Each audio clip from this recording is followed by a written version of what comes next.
Good evening, everyone. We're going to go ahead and get started, but before we do, we're going to go ask that Ms. Spruill lead us in prayer and ask everyone to please stand for the pledge. Ms. Spruill will do that from her seat. Lord, we thank you for this day. We thank you for the opportunity to gather again and conduct the business of the city, Lord. I pray that you give us clear minds and understanding on all the things that we'll be considering tonight, Lord. I thank you for the city we live in. I thank you for the citizens and the staff that help us to keep things going. And Lord, as these new days are ahead of us, Lord, I pray that we make great decisions that'll help move our city forward. Thank you for those that serve us locally and around the world in uniform. And we ask these things in Jesus' name. Amen.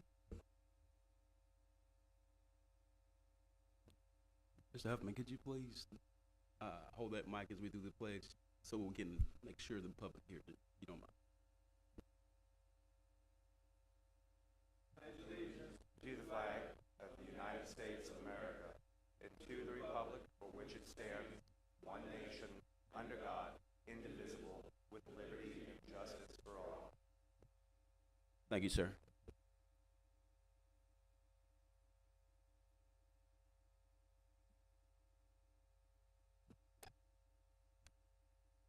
All right, we're going to go ahead and dive into our agenda tonight. Again, thank you all for being here.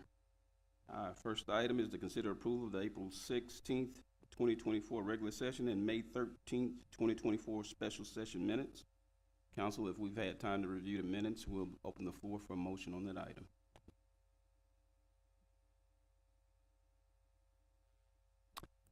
I make a motion to accept.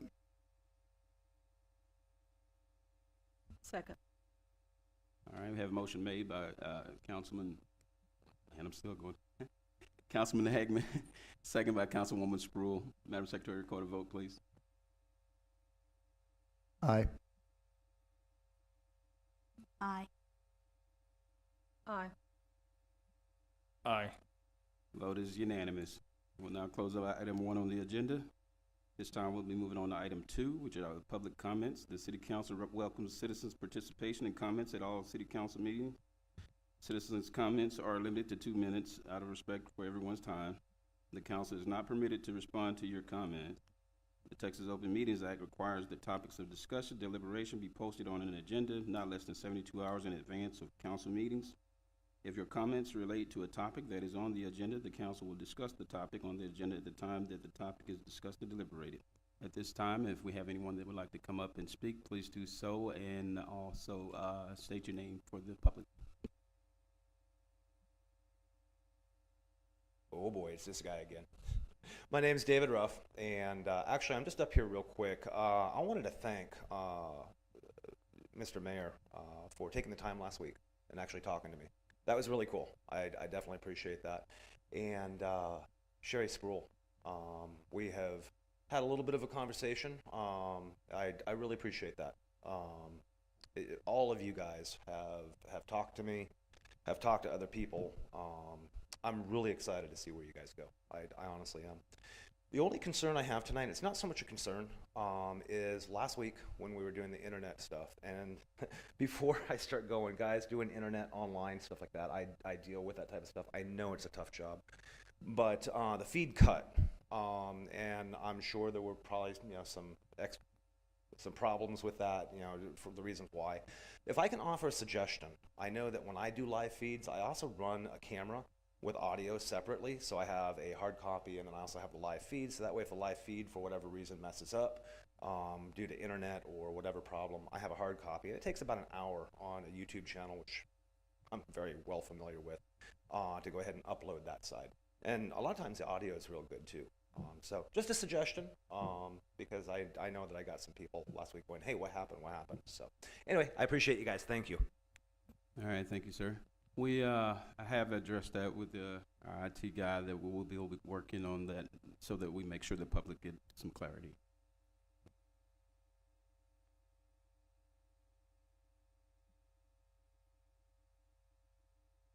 Debbie Corbell, City of Mount Pleasant, and just a little bit of an update.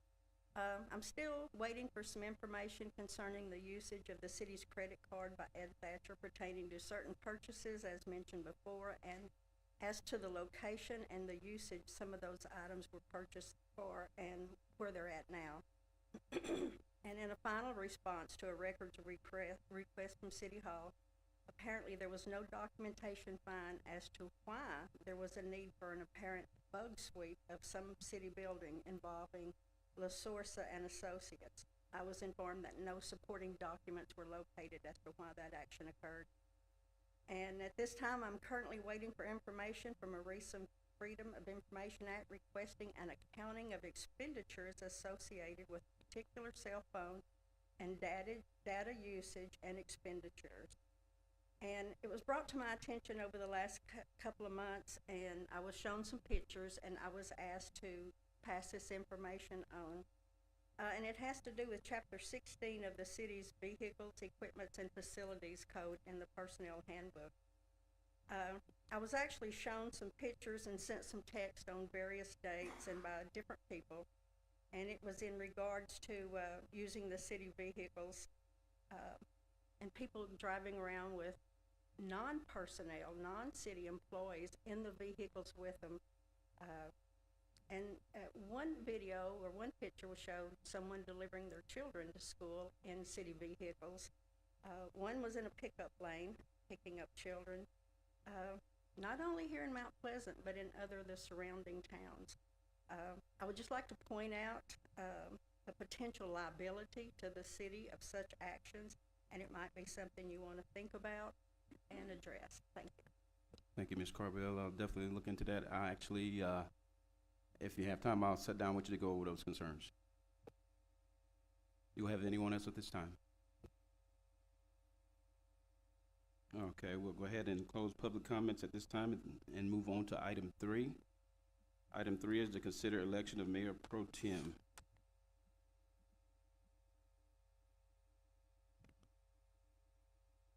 Council, if we have any motions to nominate at this time, the floor is open. I nominate Carl Hinton. Do we have any further? All right, we have a motion. Do we have a second? All right, we're gonna go ahead and open the floor for a vote on this item. Floor is open for a motion. A vote on the motion. At this time, I can't say yes. There wasn't a second. It was just a nomination. That's why. Terry?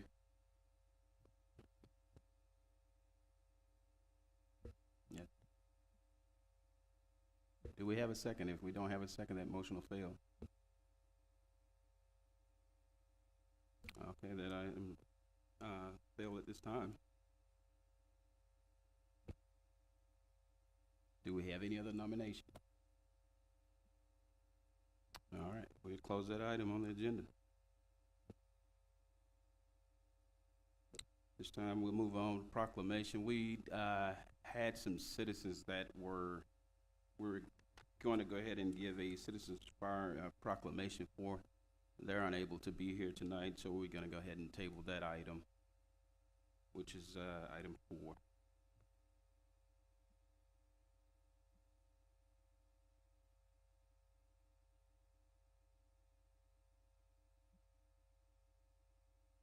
I believe I'll need a motion to table that item. Make a motion to table item number 4 on the agenda as written. Second. All right, we have a motion by Councilwoman Spruill, second by Councilman Hagan. Madam Secretary, record a vote. Aye. Aye. Aye. Aye. The vote is unanimous. We now table that item to our next, I believe, to our next meeting.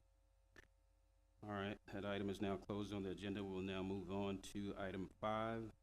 Item 5 is presentation of remaining allocated funds for the 2023 budget of the Titus County Appraisal District. Good evening. For those that don't know me, I'm Shirley Dickerson. I'm the Chief Appraiser at Titus County Appraisal District. and I am here tonight to return some funds that was paid in for our 2023 budget. And I'll give you a quick reason why we do that. So we have a zero balance budget. So any entity that pays into our budget for the appraisal services for ad valorem taxes or for collection and assessing, which y'all do all three, if we have any funds left over that we didn't use in our budget, once we have our audit, we give those funds back to the entities in the percentages that they paid into our budget that year. So for 2023, we had a little bit over 106,000 left, and y'all paid 12.82% of our budget. So I have a check tonight to give back to y'all for $13,610.90. Sorry, how much was it again? Hold on, $13,610.90. All right, thank you, Ms. Shirley.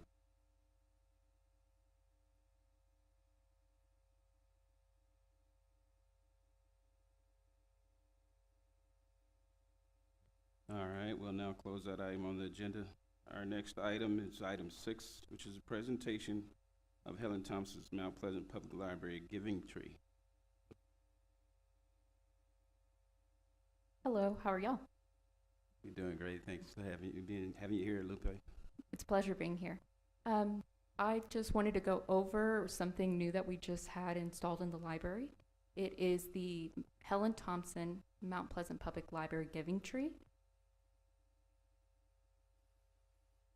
And it's right inside the library, and our goal is to have people donate funds to the library, and they can purchase the different leaves, and it's on a tier system, and that way they can donate the library and help it grow while also seeing how they are helping the library, something that they can do in honor of a loved one or in memory of somebody. So. All right, that is awesome. That is awesome. Council, do we have any remarks? Have there been any leaves purchased yet? As of right now, 5, and then 2 are pending. How much are they?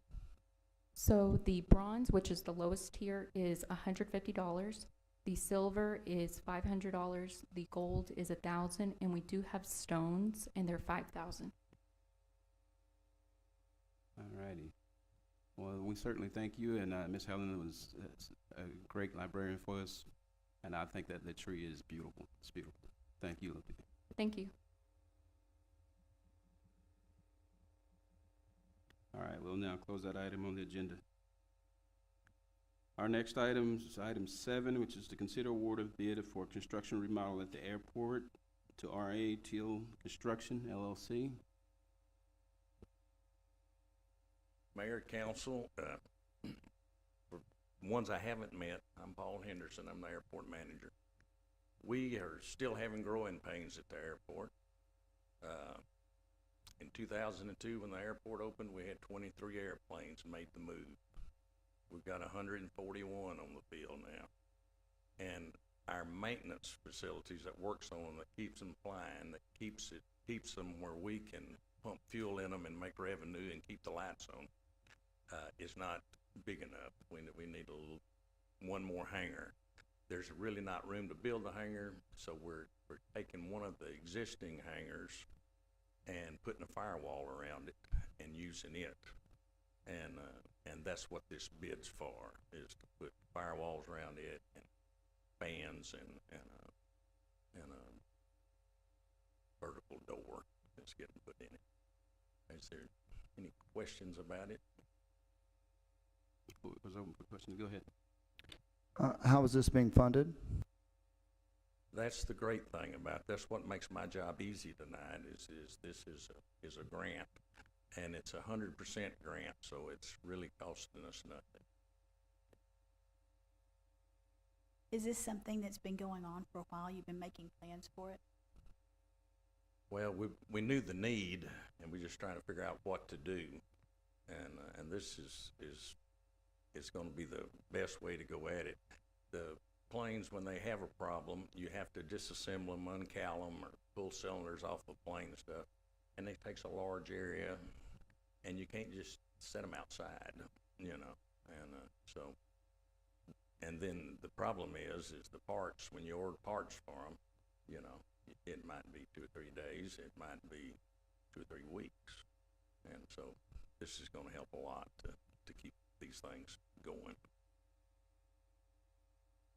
Paul, was the grant for more than this, and what will be used, if there's more, what's the remainder gonna be allocated towards? The grant was for more than this, and we've used a fair amount of it on drainage repair, putting in drains and stuff for the new hangars that are being constructed out there now.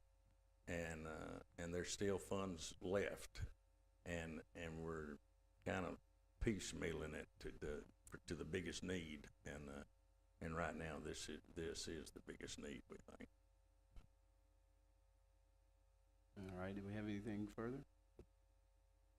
I have one more thing. We did get a few calls about the open bid piece of it. Maybe if you could just kind of explain the process you did there so folks understand. Okay. Well, we put it in the paper, the official paper it's called, and I think it ran 4 times, and 4 weeks in a row, and that fulfilled all of what we had to do, but we did just have one person to bid, but hey, building firewalls is not a really big, I mean, I would have been surprised if we got very many bids, I would have felt better if we'd had at least 2. So I guess you're saying you followed kind of what the standards are as of today? Yeah, we did it the way that we've always done it, and so that, yeah. All right, I'm good. Did you not use CivCat to advertise it? Well, you're gonna have to tell me what that is, because no, I didn't. We bring it to City Hall, and the city secretary put.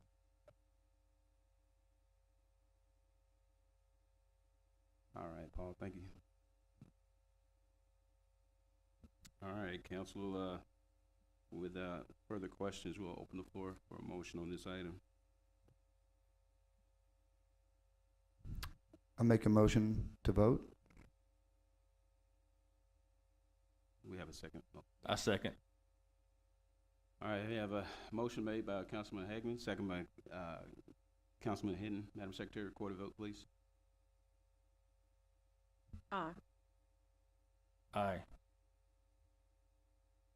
Aye. Aye. Vote is unanimous. We'll now close that item on the agenda. Our next item, which is item 8, is a presentation of the 2023 annual fire report. Chief?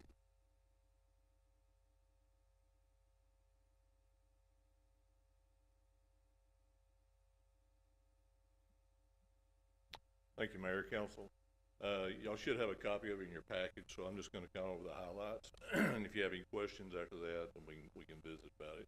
Some of the things that we accomplished in 23 is we continued to upgrade our radio system. We provided funding to provide full body scans for our firefighters to help prevent or diagnose or find disease that may be associated with their job, which is cancer. Cancer is one of the leading causes of death in our firefighters, and we're doing everything we can to prevent that from happening, and hopefully providing medical access to medical so we can find out and stop it before it becomes a big problem. We also had our Citizens Fire Academy this year. It's the first time we've done it in probably 10 years. We had a pretty good turnout for that. Additionally, we conducted the 21st Fire Academy through partnership with NTCC. We're in the process right now. They will graduate in July.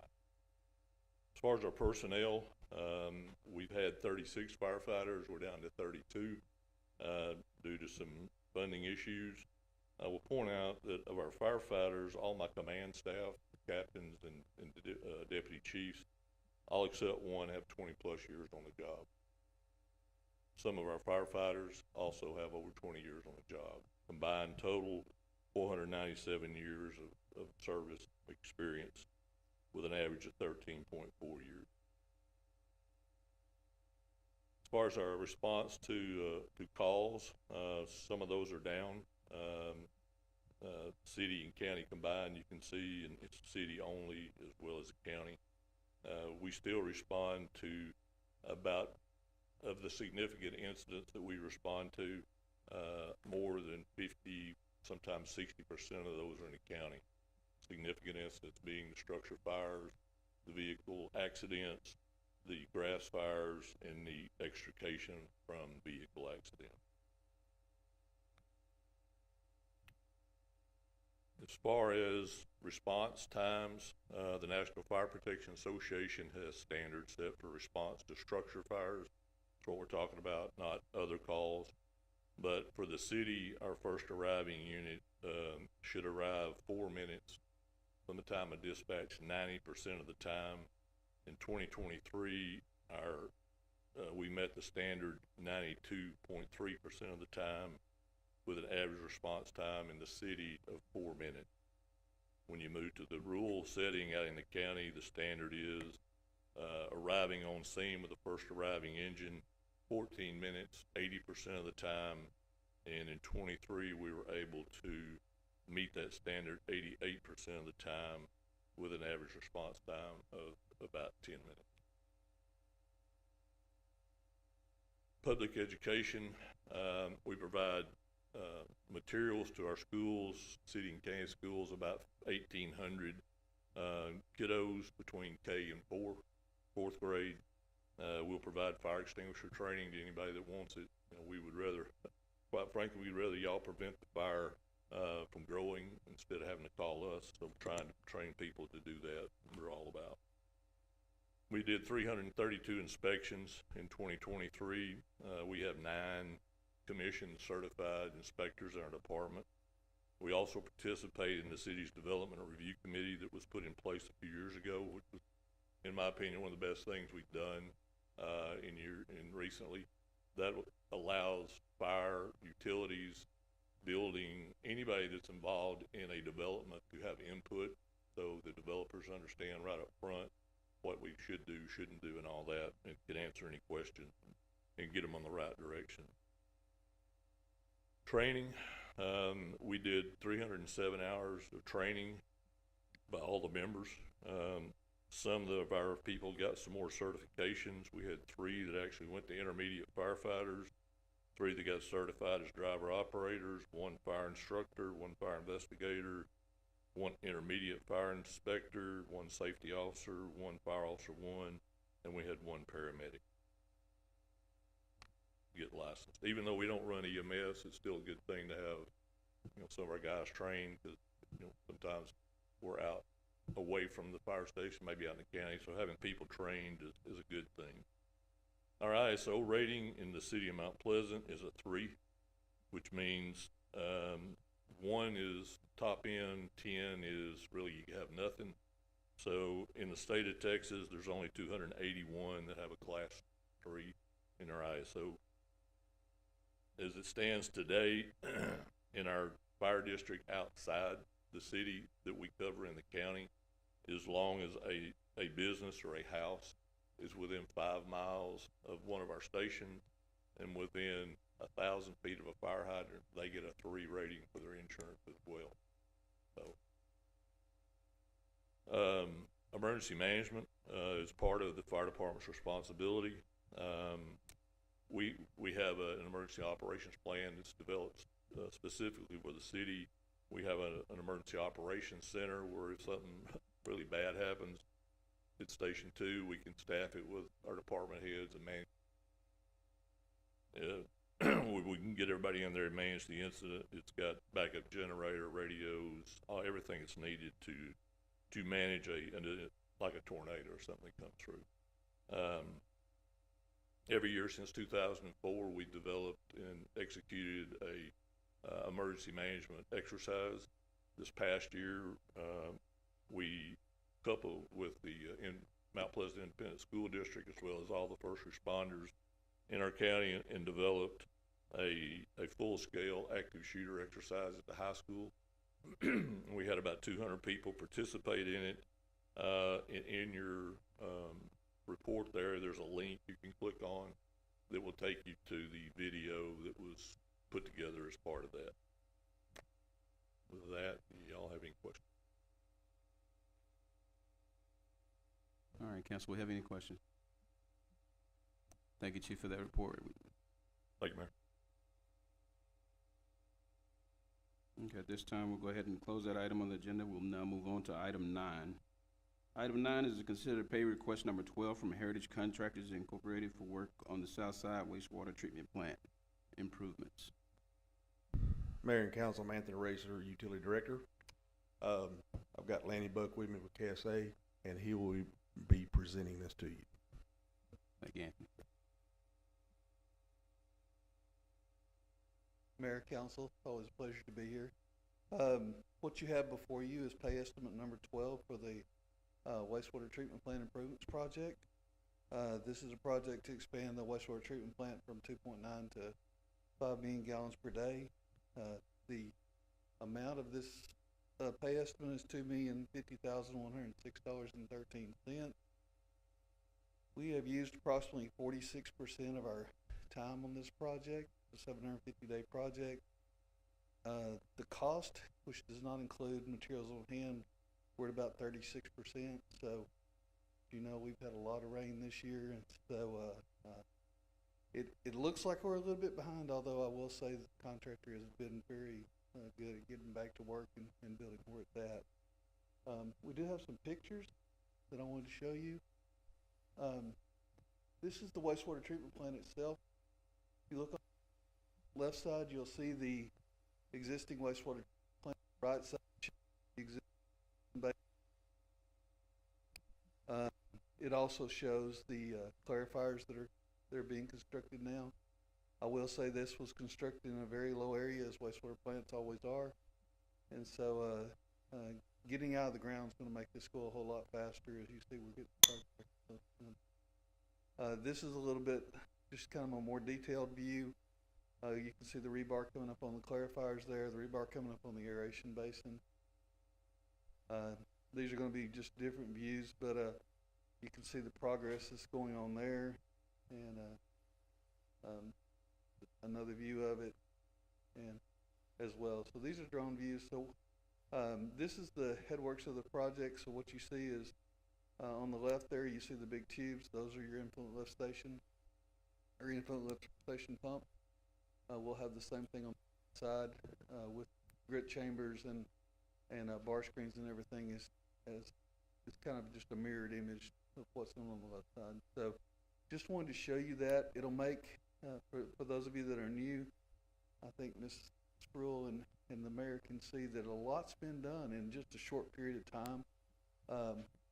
But as it goes on, it kind of helps you see what's going on, I think. And if you don't want the pictures, I can certainly take them out. But that's what we have right now. I will tell you that the contractor has graciously been available to be at all the council meetings so far, and he's here again tonight, Jeff Reynolds. So if you have any questions for the contractor specifically, or me as the engineer, just let me know, and we'll see if we can answer it. All right, thank you. I had one question real quick. Just kind of, I heard you said 46% of time has been spent. Yes. So what we do is we kind of track time versus dollars. It's not a perfect thing, because you can imagine as we get to the big equipment that gets put in and things like that, then that's going to really change. If you include the materials on hand, which is a lot of the equipment, we're almost neck and neck on time and cost. All right. No, thank you. We have any further questions? Questions for the contractor? When is your expected completion date? So it's a 750-day contract that started May 15th of 2023. So I think June of 2025, somewhere up in that neighborhood.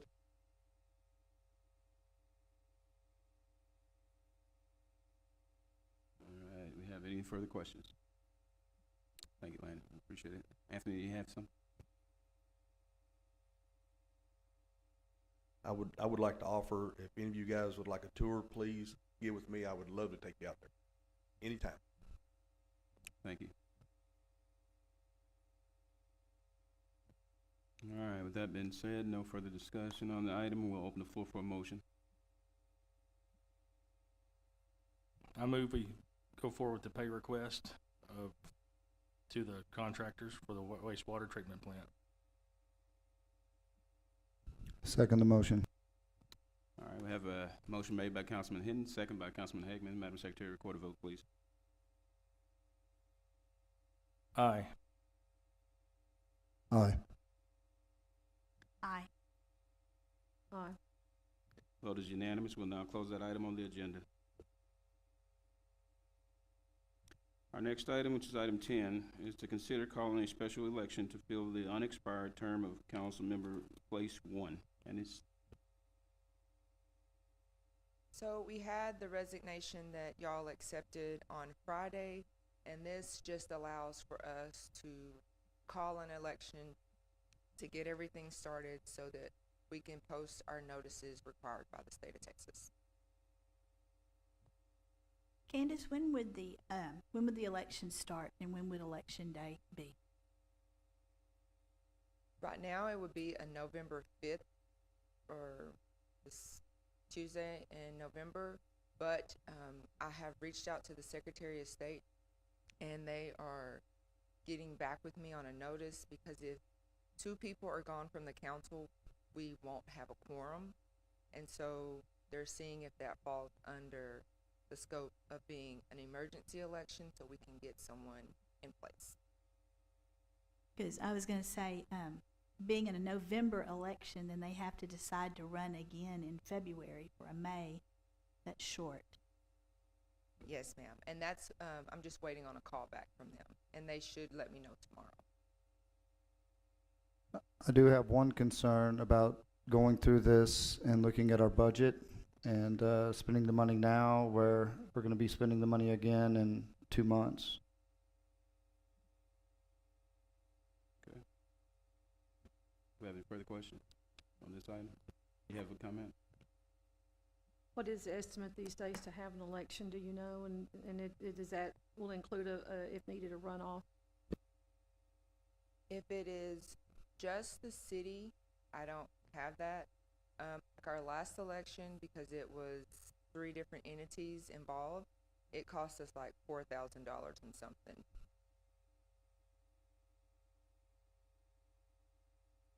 So you're still waiting on a phone call back from them on if we can have an emergency. Yes, ma'am. If we tabled this tonight and waited till our next meeting, would that delay it? I mean, as far as waiting for an emergency election, we could have more to know what we're facing? No, ma'am. Well, then I make a motion to table it. Second. All right, we have a motion made by Councilman Hagman, second by Councilman Hinton to table this item. Madam Secretary, record a vote, please. Aye. Aye. Aye. Aye. And ayes have it. We'll go ahead and table this item until our next meeting. At this time that item is closed, we'll now move on to item 12. Item 12 is discussion and consider reopening negotiations with Titus County on the county city fire contract and electing 2 city representatives to represent the city in discussions with the county regarding the same.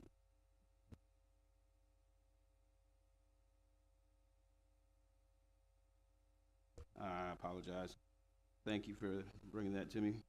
I had already previously marked 11, so we're going to go back to 11, and that will sort of don't skip over that. We'll be going over item 11, which is to consider resolution 2024-5 designating council meeting times. So this is just a resolution to change the time from 6:30 to 6 p.m. I make a motion that we change it back to 6 p.m. I second. All right, right, we have a motion made by Councilwoman Redfern, second by Councilman Hinton. Madam Secretary, record a vote. Aye. Aye. Aye. Aye. All right, the vote is unanimous. We'll go ahead and close that item on the agenda now, and we'll move on to item 12. All right, item 12 again is discussion and consider reopen negotiations with Titus County on the county city fire contract and electing 2 city representatives to represent the city in discussions with the county regarding the same.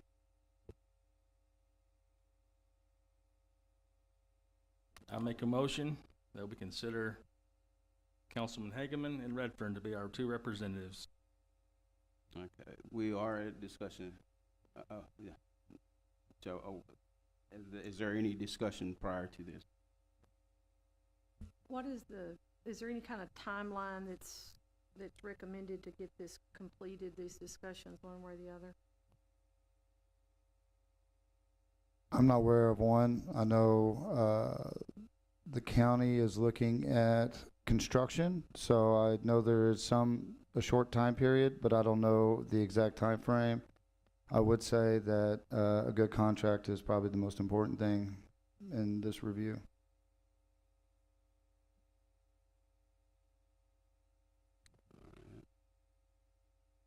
Do we have anything else to discuss on this item?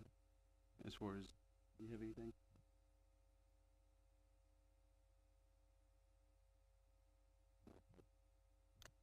Understand we do have a contract proposal from the county. I'm not sure if you guys have had a chance, everyone's had a chance to look over that. Okay, all right. All right, well, this is just to, as far as reopening, and would consider reopening it, but if there's no further discussions, we'll take a vote on reopening it. I'll make a motion to vote. A second. All right, have a motion made by Councilman Hageman, second by Councilwoman Redfern. Madam Secretary, record a vote, please. Aye. Aye. Aye.